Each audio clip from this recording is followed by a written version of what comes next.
तो भाई राष्ट्रगान का अपमान कब तक सहेगा हिंदुस्तान। तो ये साफ साफ हमारा कहना है कि ये जो 52 साल तक के आरएसएस के लोगों ने राष्ट्रीय झंडा फहराने का काम नहीं किया अपना कार्यालय में, उनके संगत में आकर के संगत से गुनात है और संगत से गुंजात है। इस तरीके का मुख्यमंत्री बिहार को मजाक बनाना चाहते हैं। तो बिहार एक अचेत मुख्यमंत्री के हाथ में है, बिहार एक टाइड मुख्यमंत्री के हाथ में है, और वो कितना बार बिहार को शर्मसार करेंगे। राष्ट्रगान के लिए एक प्रोटोकॉल है, और ये जो कुर्बानी है, बड़ा संघर्ष, बड़ा कुर्बानी के बाद हमको झंडा फहराने का मौका मिला, हमको अपना राष्ट्रीय गीत गाने का मौका मिला, राष्ट्रीय गान गाने का मौका मिला। लेकिन उसका सम्मान जो प्रोटोकॉल है, क्या उसका बिहार के निर्वाचित मुख्यमंत्री माननीय नीतीश कुमार जी ने निर्वहन किया? मोदी जी का तो बयान आना चाहिए कि उनका लाडला ऐसा क्यों कर रहा है, और यदि उनकी मानसिक स्थिति सही नहीं है, वो अचेता अवस्था में है, तो पार्टी को उनका इलाज करवाना चाहिए। उनकी सेहत की हम सब लोग की चिंता है, तो यदि वो लोग नहीं करेंगे तो आने वाले दिनों में सदन चल रहा है, हम सब लोग विधायक लोग पैसा इकट्ठा करके मुख्यमंत्री का इलाज कराने का काम करेंगे। डिजिटल भारत की बात से शिक्षा लेने वाले भारतीय जनता पार्टी, नारायण साईं से शिक्षा लेने वाले भारतीय जनता पार्टी, राम रहीम से शिक्षा लेने वाले भारतीय जनता पार्टी, या एगो कौन बाबा है, पर्ची बाबा, बगेश्वर बाबा, हाँ, उनसे शिक्षा लेने वाले भारतीय जनता पार्टी के संगत में जब जाइएगा तो इसी तरीके का पर्ची बिहार के मुख्यमंत्री निकालेंगे कि 10 साल के तो पहले ही दुनिया खत्म हो जाएगा जी, धरती खत्म हो जाएगा। तो पर्ची बाबा बन गए नीतीश कुमार जी। हमारे साथ बातचीत करने के लिए राज्य से विधायक सतीश दास जी हैं। नीतीश कुमार जिस तरह से आप लोग कह रहे हैं कि राष्ट्रगान का अपमान किया, वो क्या किए हैं? नहीं, हम लोग नहीं कर रहे हैं, वो हाव भाव उनका कह रहा है। राष्ट्रगान के लिए एक प्रोटोकॉल है, और ये जो कुर्बानी है, बड़ा संघर्ष, बड़ा कुर्बानी के बाद हमको झंडा फहराने का मौका मिला, हमको अपना राष्ट्रीय गीत गाने का मौका मिला, राष्ट्रीय गान गाने का मौका मिला। लेकिन उसका सम्मान जो प्रोटोकॉल है, क्या उसका बिहार के निर्वाचित मुख्यमंत्री माननीय नीतीश कुमार जी ने निर्वहन किया? ये सवाल ये है कि भाई आप इतने लंबे समय तक मुख्यमंत्री रहे, और जिस तरीके का हरकत राष्ट्रगान के समय में आपने किया है, वो स्पष्ट रूप से दिखाता है कि ये राष्ट्रगान के अनुकूल आचरण नहीं है। तो भाई राष्ट्रगान का अपमान कब तक सहेगा हिंदुस्तान। तो ये साफ साफ हमारा कहना है कि ये जो 52 साल तक के आरएसएस के लोगों ने राष्ट्रीय झंडा फहराने का काम नहीं किया अपना कार्यालय में, उनके संगत में आकर के संगत से गुनात है और संगत से गुंजात है। तो स्पष्ट रूप से पूरी तरीके से ऐसा बीजेपी पर है कि बीजेपी के साथ आए तो अपमान कर रहे हैं। नहीं, बीजेपी इस पर मौन क्यों है?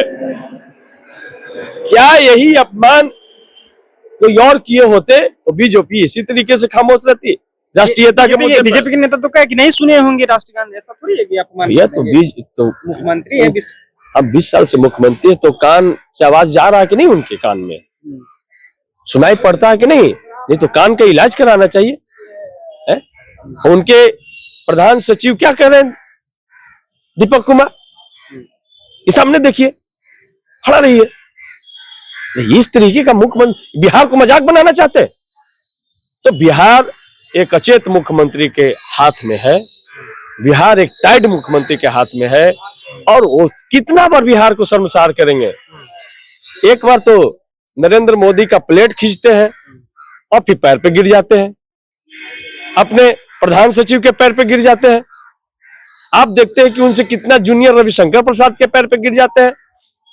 आप देखते हैं कि भाई दशहरा पूजा में जो लंका दहन होता है, रावण वध में, किस तरीके से तीर धनुष छूट जाता है। आप देखते हैं कि नरेंद्र मोदी का अंगूठी चेक करने लगते हैं कि अंगुली।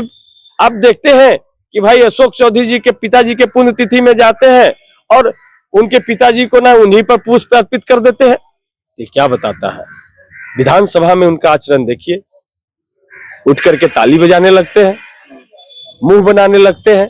तो भाई बिहार का मुख्यमंत्री एक गरिमामय पद है। लोग ये भी कह रहे हैं ना कि जिस समय महागठबंधन के साथ नीतीश कुमार थे तब विधानमंडल के अंदर ही महिलाओं के ऊपर जो बयान दिए थे उस पर आप लोग विरोध नहीं किए, आज विरोध कर रहे हैं। नहीं ना, विरोध नहीं किए, लेकिन जब महागठबंधन के साथ में थे और महिलाओं को लेकर के उन्होंने आपत्तिजनक जो बयान दिया था, और लेकिन दूसरे दिन ही सदन के अंदर आकर के उन्होंने माफी मांगने का भी काम किया था।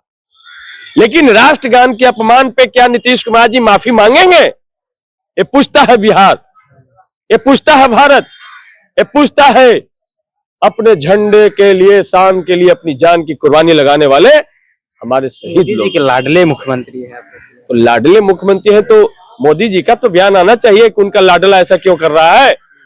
और यदि उनकी मानसिक स्थिति सही नहीं है, वो अचेता अवस्था में है, तो पार्टी को उनका इलाज करवाना चाहिए।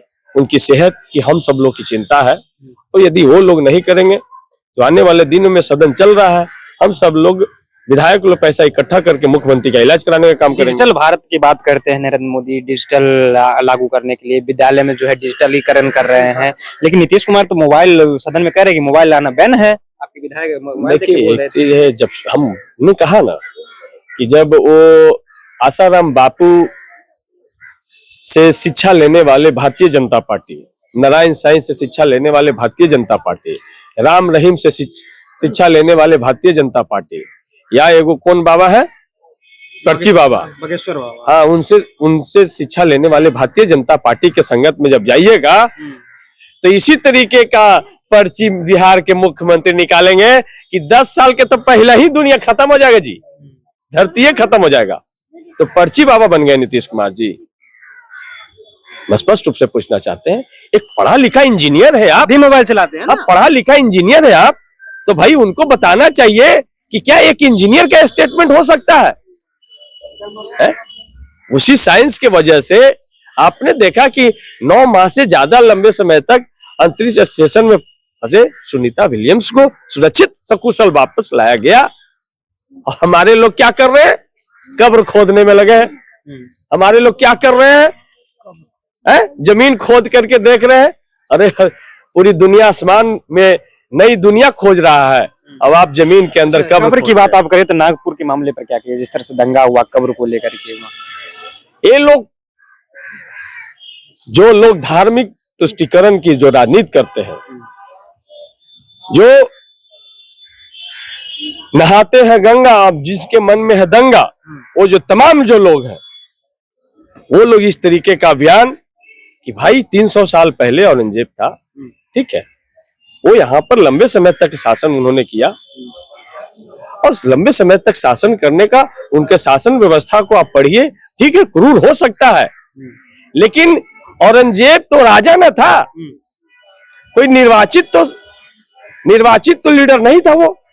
उसकी शासन व्यवस्था को हम मूल्यांकन कर सकते हैं, लेकिन हम पूछते हैं कि भाई साहू जी महाराज, संभाजी महाराज, इनको राज तिलक लगाने के लिए अंगूठे का पैर का किसने इस्तेमाल किया? कि भाई एक शुद्ध समाज का व्यक्ति राजा बन गया तो उसको हम हाथ के अंगूठे से नहीं, क्या औरंगजेब ने किया था? किन लोगों ने किया कि हम पैर के अंगूठे से तुम्हारा तिलक करेंगे? इस पर तो कुछ नहीं बोलते वो। क्या जनरल डायर पर कभी सुने भारतीय जनता पार्टी के लोगों को बोलते कि जनरल डायर के आदेश के बाद हजारों लोगों को जालियांवाला बाग में चुन चुन के मारा गया?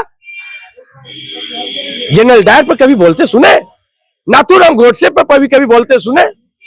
जिन्होंने महात्मा गांधी, भारत को आजाद कराने वाले बापू को गोली मारने का काम किया? तो ये मामला कहां लेके जाएंगे? इसी देश में शूद्रों को, महिलाओं को अपना बदन ढकने का अधिकार नहीं था। क्या औरंगजेब ने बदन नहीं ढकने दिया था? औरंगजेब की जब कहानी सुनिएगा तो बनारस की मंदिर में 8 कन्याएं गई, जिसमें से सबसे सुंदर जो कन्या थी वो गायब हो गई।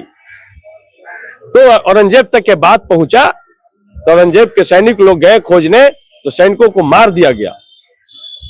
बाद में फिर जब वो फिर से जो खुफिया सैनिक गए तो उन्होंने पता लगाया कि इसी में है, तो उस मंदिर पे आक्रमण किए, थोड़ा मंदिर भी टूटा, लेकिन वो जो कन्या जो गायब हुई थी, जो वो उसी तहखाने में मिली निर्वस्त्र अवस्था में, और उसमें सैकड़ों महिलाओं का कंगाल मिला था, जिसको वहां के पुजारी लोग गायब किया करते थे।